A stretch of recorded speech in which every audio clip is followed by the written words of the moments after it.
What's up, guys? It's Azra here, and we are back.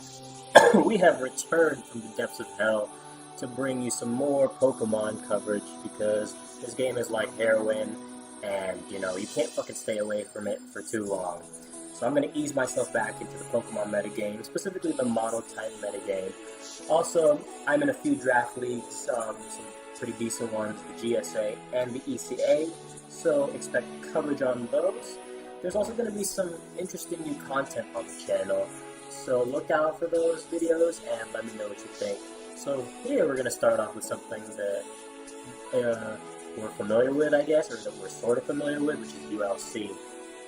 And unlike previous seasons of ULC, here all 5 games are played and it's not first to 3 and then it's over.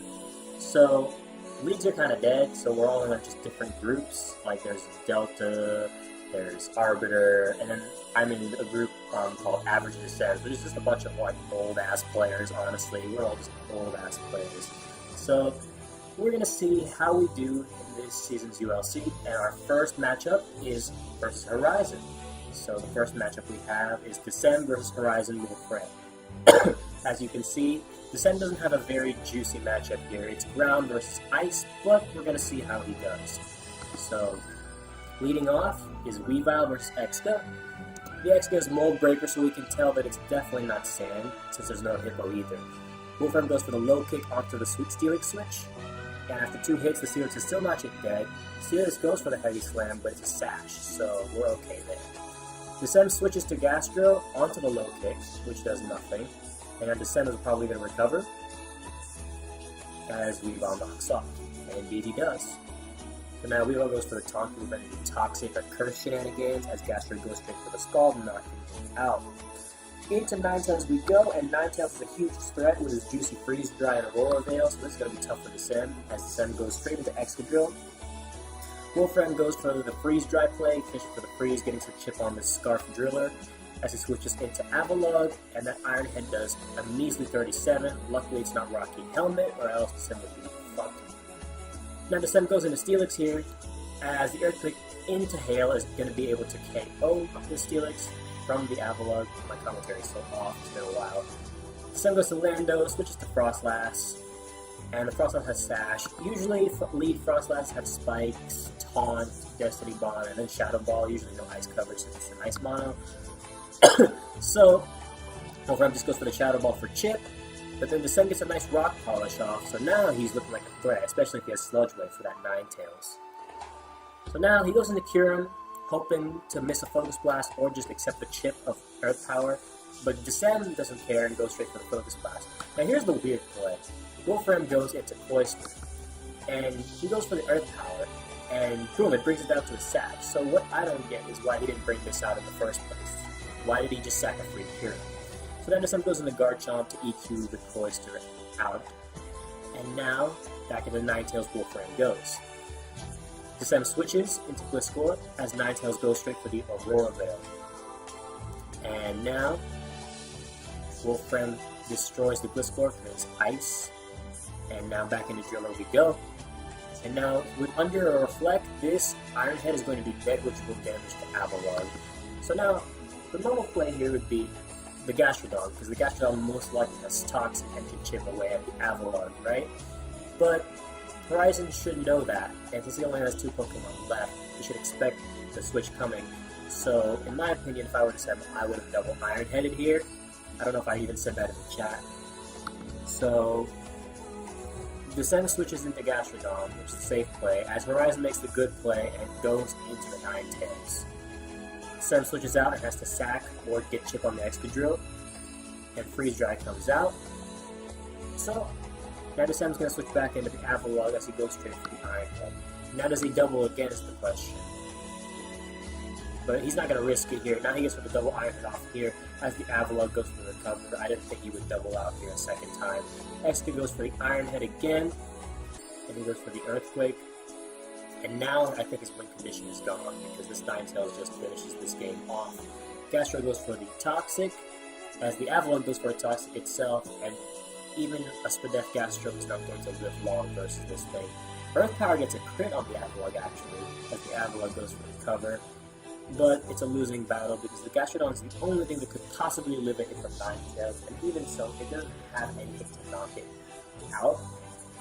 It has Earth Power, Scald, Recover Toxic, so he's just going to bring it out here as the Avalon gets sacked, and it's going to be a GG, unless that's Scarf, Poison, Jab, Garchomp, which is not, and he pummels him with the Freeze Dry, and that is a good game. So Horizon is up 1-0 the first matchup. So now let's go ahead and look at the second battle, if my thing will ever load. Here we go. So our second battle is Horizon Fawn versus Namranan. Yeah, I don't know how you pronounce that, and I don't know why he decided to bring fighting. He's fighting the Cheeks type in Sun and Moon, and I don't understand why there's a Sylveon on the field as well.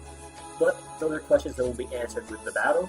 So let's go ahead and get it started. We'll go ahead and switch sides and start it this way. So Fawn leads off with Coco as Namra leads off with Koba. Fawn goes for the Volt Switch, does a crap ton to the Cobalion, the one Steel type he has, as he goes for the Stealth Rock. And honestly here, if Fawn sets up webs, it's literally over. There's nothing that Namra can do. But for some reason he goes for the Moon Blast.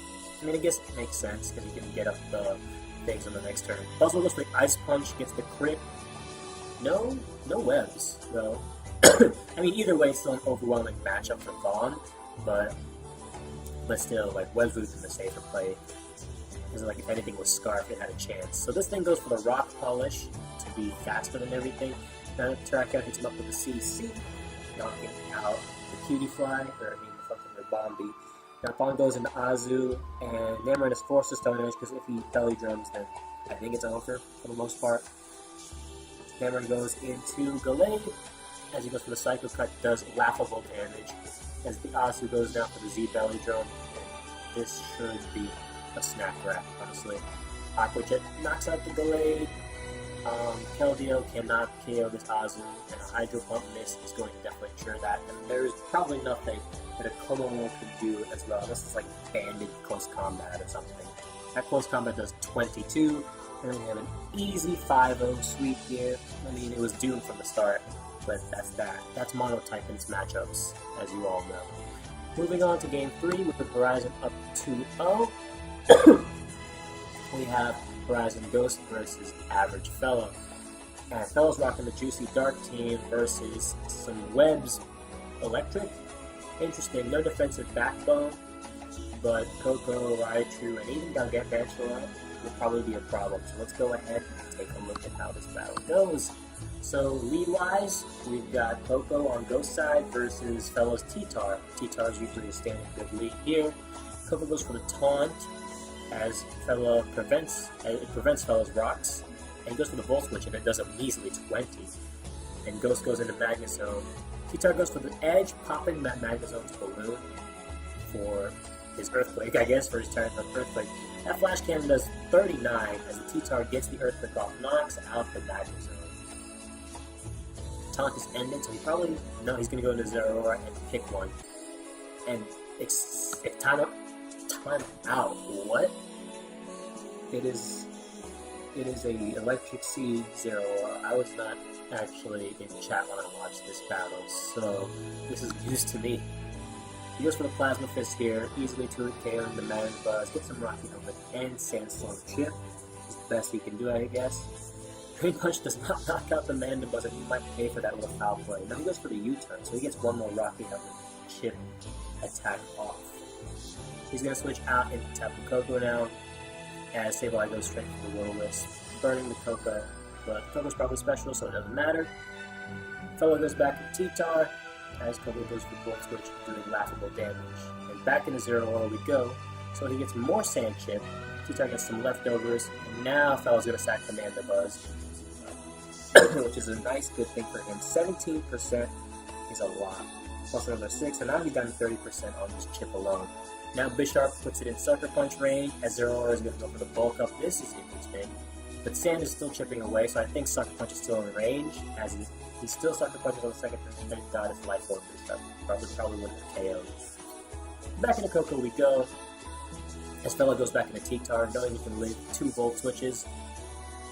And now Ghost brings out Raichu the Dawn, and Raichu goes for Volt Switch, knocking out the T-Tar. as Thunderous comes out.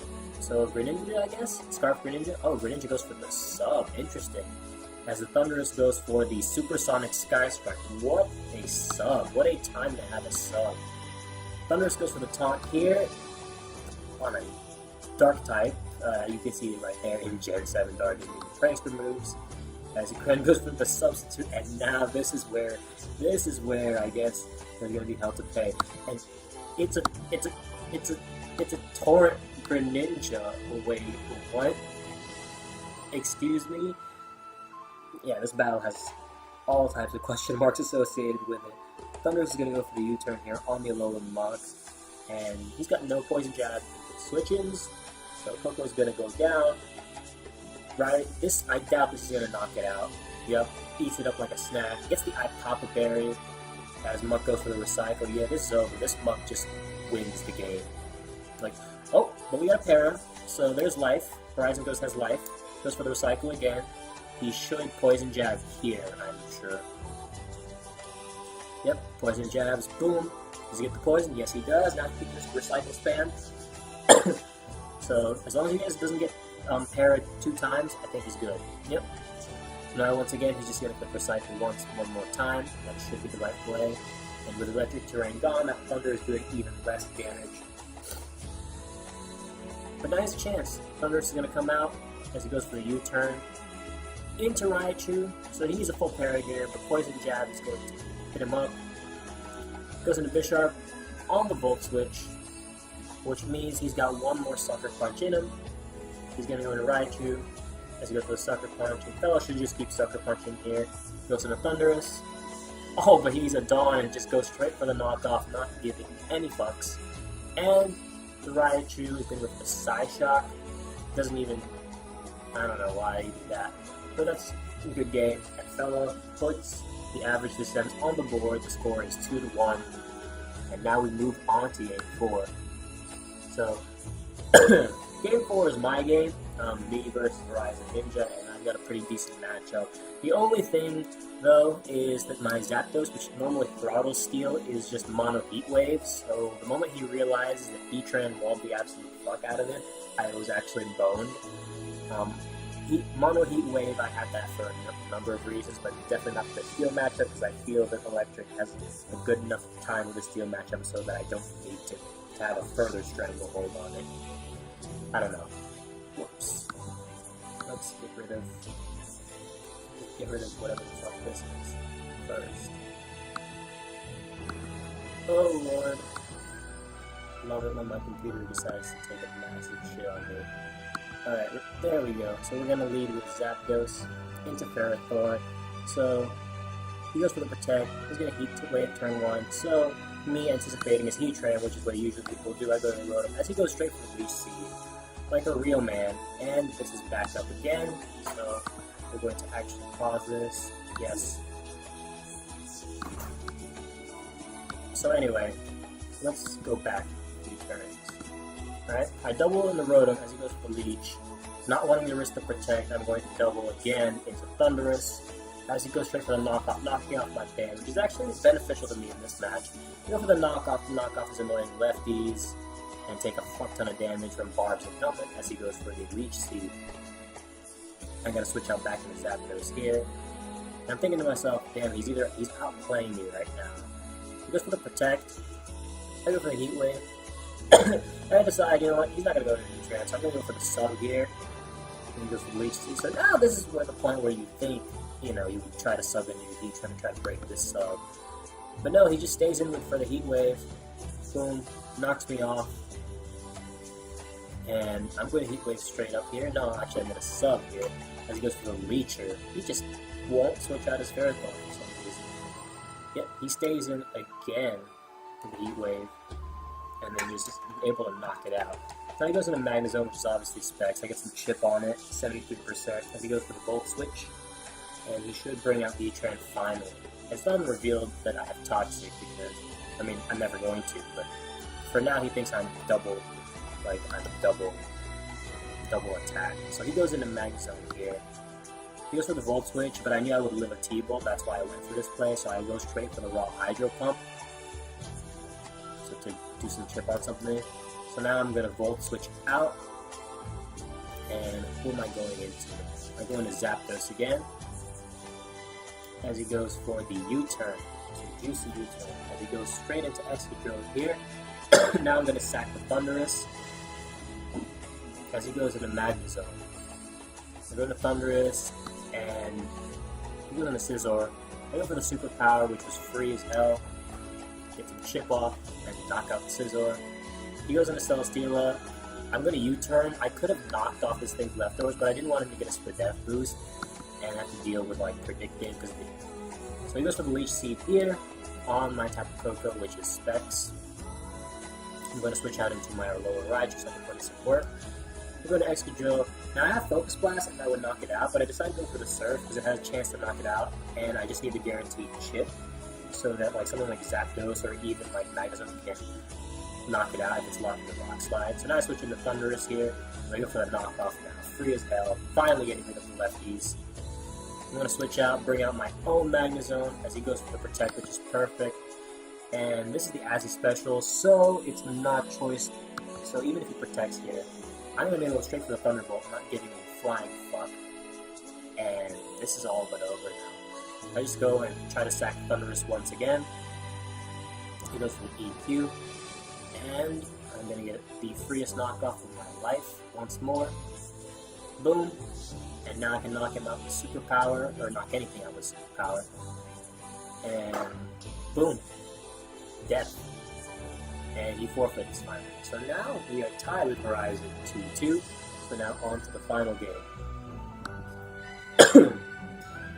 The final game here that we have on this garbage ass computer, it will ever is Boreas versus, I don't know how to pronounce that, but we've got Poison versus Flying.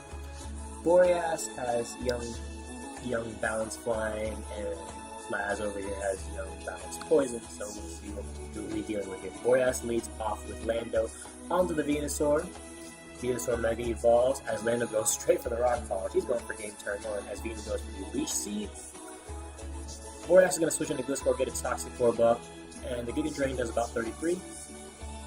It goes into Zapdos on the double, as Venu goes for the Leech Seed again. So this is Venu is going to look really annoying. Zapdos goes for the Discharge, trying to para. This thing is back on here. So Boreas goes into Gliscor, as Venu goes straight for the Sludge Bomb. Gets a crit, unfortunate. Gliscor is going to go for the Taunt here, as Venu is stopped from Leech Seeding. Gliscor is going to go for the Juicy EQ, but Giga Drain is going to get most of it back. So this is kind of a futile play. Gliscor is going to go, Boreas is going to go to Zapdos as Venu gets paralyzed. So Zapdos goes for the substitute now, and Venu is paralyzed. So now we might be able to put in some work, I guess. Now he's going to Discharge, maybe Pressure Stall the Venu. Okay, that makes sense. He's going to Pressure Stall the Venusaur, which is actually a fine play. Zapdos is going to go to substitute. Because the thing is, even if he's not taunted, he's going to get fully parried and he will not be able to get the Leech off. So this is actually a losing battle for Lazio, because Zapdos is going to get many subs. The chances are in his favor. And he's wasting PP with the Sludge Bombs. So back into the pink. So this is why I run Mono Heat Wave. This is an example of why, because then you're just walled to hell by Nidoking, and then Nidoking just runs Train on you, or has a chance to run Train on you. You have to predict. Zapdos goes straight for the Ice Beam, as he has no choice but to go for the Roost. Now he's going to bring in Mantine, goes for the Ice Beam, and this Nidoking should have T-Bolt, so he's going to double back on the Lando. Thank goodness his Lando outspeeds this threat, so now he can go put in some work. Lazio brings out the Crobat, as Lando goes straight for the Earthquake, not going to mess around. And Boreas is going to go into Arrow here, as Crobat goes for the U-turn. Nice play on his part. Back into Venu we go.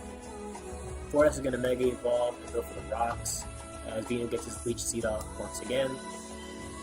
He's going to double out into Zapdos, as Venu gets paralyzed, and now the subbing can continue again. Yep, as he goes into Nidoking, and he predicts that smartly by doubling into Lando, so now he gets some chip off, especially here on this Venu. Goes for the EQ, does 35%, and the paras are in his favor. but he's not going to take any chances, and he's going to hit him with that dun-dun-dun, that fucking Z Supersonic Sky Strike.